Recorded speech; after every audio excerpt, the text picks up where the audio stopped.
Hamilton's visor dropped, the lights on his dash blinked green, and the nightmare began. Ferrari had strapped on the C6 softs for Q2 in Baku, and within 2 corners, the surface temperature spiked past 110 degrees Celsius. The stopwatch confirmed what Hamilton already felt.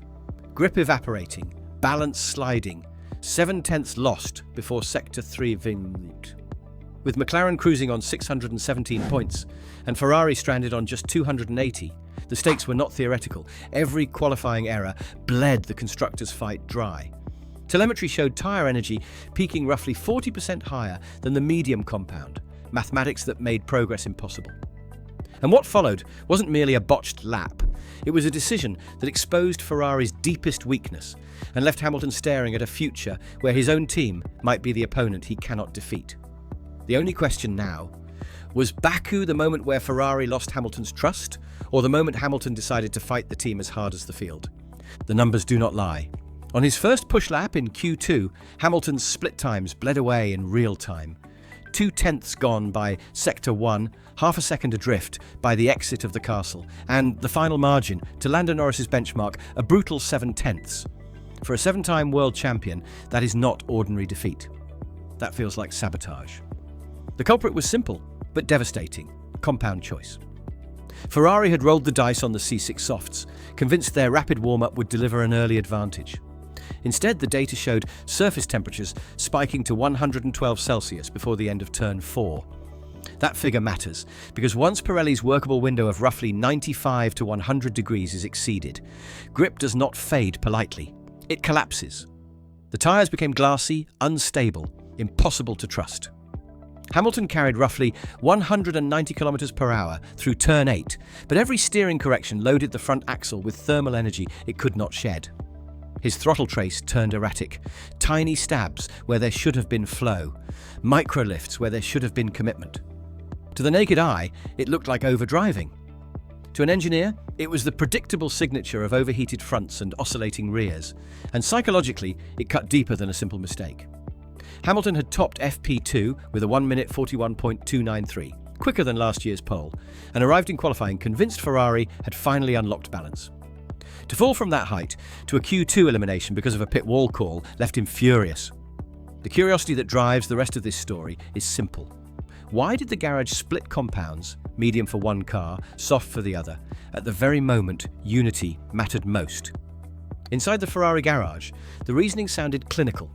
The C6 softs promised instant bite, bypassing a tricky warm-up phase that had trapped several teams in Baku during practice.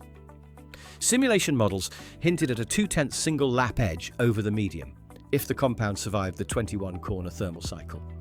But a flaw hid in the inputs. Track temperature had climbed by nearly 7 degrees since FP3, and Baku's narrow corridors amplify local heating. The model's sensitivity to temperature ramp rates made the on-paper advantage a mirage. Then came the most contentious twist, the split call. Charles Leclerc, trusted to extract one-lap performance, went medium. His outlap was slower, his prep more deliberate, but stability let him brake roughly 10 metres deeper into turn 15 and carry an additional 8 km per hour onto the final straight. A 1 minute 42.0 was not jaw-dropping, but it was sufficient to nudge Hamilton out of the top 10. The irony was cruel. Ferrari's new superstar undone not by rivals, but by his teammate on the compound he had requested. Politically, that dynamic is poisonous. Hamilton did not join to play second fiddle. He came to rewrite Ferrari's modern history. When the tyre call splits along garage lines and the safer option lands on the established number 1, whispers turn into narratives. And the narrative after Baku was unmistakable. When risk is allocated, why does Hamilton so often carry it? That is the fault line we now follow into the driver's head. For Hamilton, the pain was not in the stopwatch, it was in the sense of déjà vu. A driver who built his career on precision execution watched Ferrari repeat the operational stumbles that have scarred their modern era. He has lived through messy phases at Mercedes, slow stops, conservative strategies, but not with this frequency, and rarely at the expense of the entire weekend. In Baku, the message was clear. No matter how perfectly he drove, the foundation beneath him could fracture without warning. The psychological cost is enormous. Hamilton thrives on control, on the loop where his feedback shapes the car that answers his hands. That is how he turned chaos into victory at Silverstone in 2008 and at Hockenheim in 2018, by making the machine and the moment obey him. Baku stripped that illusion. He felt rhythm in FP2, sensed the front-end bite he has chased all season, and then the crucial call slid beyond his reach. When the pit wall dictates the outcome, the driver becomes a passenger in his own fate. For a champion, that is intolerable, and history's shadow only lengthens the doubt. 2010 Abu Dhabi for Alonso. 2018 for Vettel. Promises of glory dissolving into the acid of execution. The Tifosi, remember. Hamilton does too, which leads to the next hard question. If trust is the rarest currency in a title fight, how quickly does a Q2 misstep spend Hamilton's patience with the entire project? Pull back to the championship compass. This is not a gentle scrap for second. This is a gulf. McLaren sits on 617 points with 12 wins and 27 podiums. Ferrari sits on 280 points, no wins, 5 podiums. And Mercedes lurks with 261 win and 7 podiums, ready to pounce if Maranello stumbles again. Red Bull, at 239 with 3 wins and 7 podiums, no longer shields Ferrari from pressure. They add to it. In drivers' terms, Oscar Piastri leads on 324 points with 7 wins and 14 podiums. Lando Norris follows on 193 with 5 wins and 13 podiums. Max Verstappen sits third on 230 with 3 wins and 7 podiums. George Russell is fourth on 194, Charles Leclerc is fifth on 163 with 5 podiums.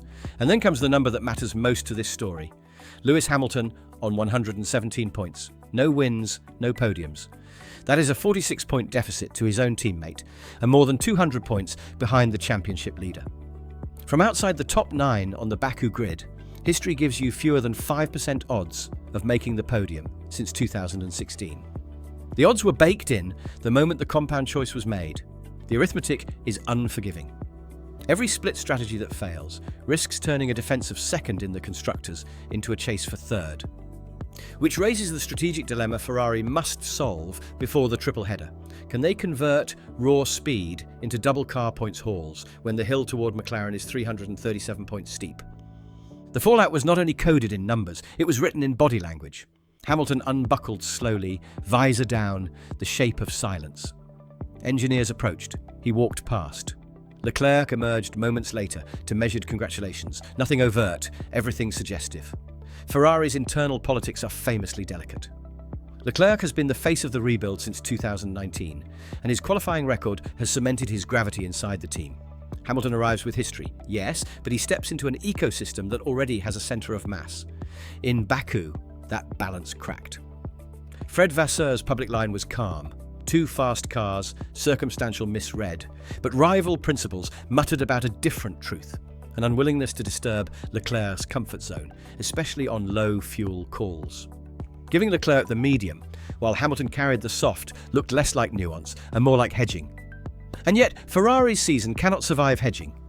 With Mercedes within 20 points and McLaren escaping into the distance, image matters almost as much as points. A divided Ferrari invites predators. In this paddock, vulnerability does not heal by itself. It is hunted. So the political problem becomes a performance problem. Either the garage realigns around common risk, or every Saturday becomes a referendum on who the team believes in. The clock to fix that perception is already ticking toward the next qualifying session. Now the autopsy. On paper, the C6 soft offered approximately 0.2 per lap over the C5 medium, if kept between roughly 95 and 100 degrees Celsius. Break that ceiling, and the polymer chains lose elasticity. The contact patch skates. Grip vanishes. Baku's 21 corners make that window a fantasy. Heavy braking zones inject heat. The castle's rapid steering inputs spike front axle load by close to 20% compared to a conventional high downforce venue like Barcelona. The kilometre-long flat-out runs then cool the rears unevenly. The result? Thermal mismatch. Telemetry confirmed it. By turn 4, Hamilton's left front was already 112. By the exit of turn 7, the rear right oscillated between roughly 98 and 106.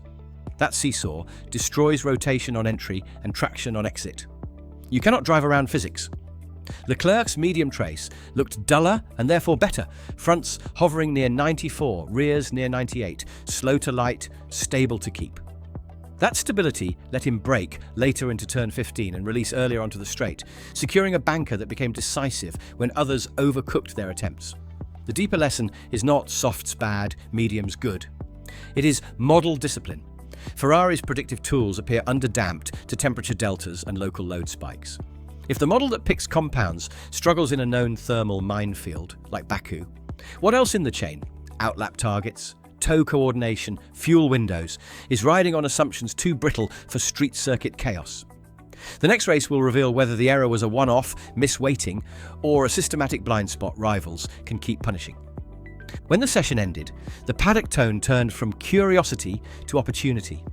Engineers in other motorhomes smiled the small smiles of opponents who have seen this movie before. Doing a Ferrari is not a technical term, but it is a cultural one, shorthand for the gap between potential and execution. The Tifosi's reaction was harsher still. 18 championship-less years compress into a single image. A red car quick in practice, then undone by itself on Saturday. Social timelines filled with the same refrain. The pace is there, the points are not. Italian media interrogated the split compound logic. British outlets framed it as the team ignoring the driver's better read on the track. Neutral voices could not resist the symbol. Leclerc in Q3, Hamilton on the bubble. All of that noise matters because it hardens perceptions inside the paddock. Sponsors, suppliers, even staff recruits calibrate their futures to who looks competent under pressure. A perception of fracture is a tax you pay every weekend until you change the story. And right now, every rival sees a tax still being collected. Which is why the next mistake would not merely cost seconds, it would cost belief. Belief inside the cockpit and belief inside Maranello's walls. For Hamilton, Baku was more than a bad Saturday. It was a moment of clarity. Champions judge their careers by trophies and by trust. Trust in machinery. Trust in strategy. Trust that when they deliver their best, the system will not collapse beneath them. In Baku, that trust fractured. The season-long theme, an SF25 that feels alien, compromises to a natural style, the hunt for elusive rhythm, was supposed to flip here. The FP2 lap said it might.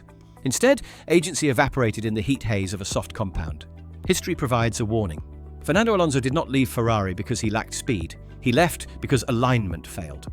Sebastian Vettel did not leave because the car was slow every weekend. He left because the team lost coherence in the moments that matter. Hamilton came to avoid that fate. Yet the parallels are now being drawn in real time. Meanwhile, the standings draw their own lines. Ferrari at 280, McLaren at 617, Mercedes at 260 and within striking distance. Hamilton at 117, 46 behind Leclerc, more than 200 adrift of Piastri. Numbers are not narratives, but they do choose which narratives are possible.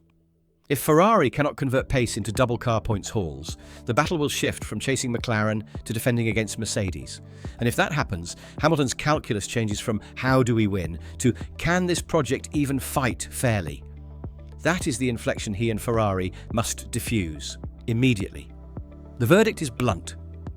Baku was not about one compound, one lap, or one Q2 exit. It was about the fault lines that run through Ferrari, technical, political, psychological, and how those cracks widen under championship pressure. Technically, the data is damning. C6 softs overheated by more than 10 degrees within 4 corners. The thermal mismatch between front and rear made consistency a fiction. Strategically, model sensitivity to temperature and load was misweighted for a street circuit notorious for thermal volatility. Politically, the split compound call reinforced the perception of imbalance inside the garage. Psychologically, Hamilton's fury revealed a deeper wound, the erosion of trust. Ferrari still has the speed to fight at the front on Fridays, and often on Sundays. But pace without execution is worthless. And execution without unity is impossible. That is Ferrari's dilemma in 2025. So here is the provocative question for experts in the comments. Is Hamilton's Ferrari project a championship-winning gamble that simply needs model discipline and risk parity to ignite? Or a dangerous repeat of history where brilliance is asked to outdrive systemic fragility? If you're on the pit wall, do you standardize compounds for both cars to restore trust even if it costs a tenth? Or do you persist with split strategies and accept the political cost when the risk lands wrong?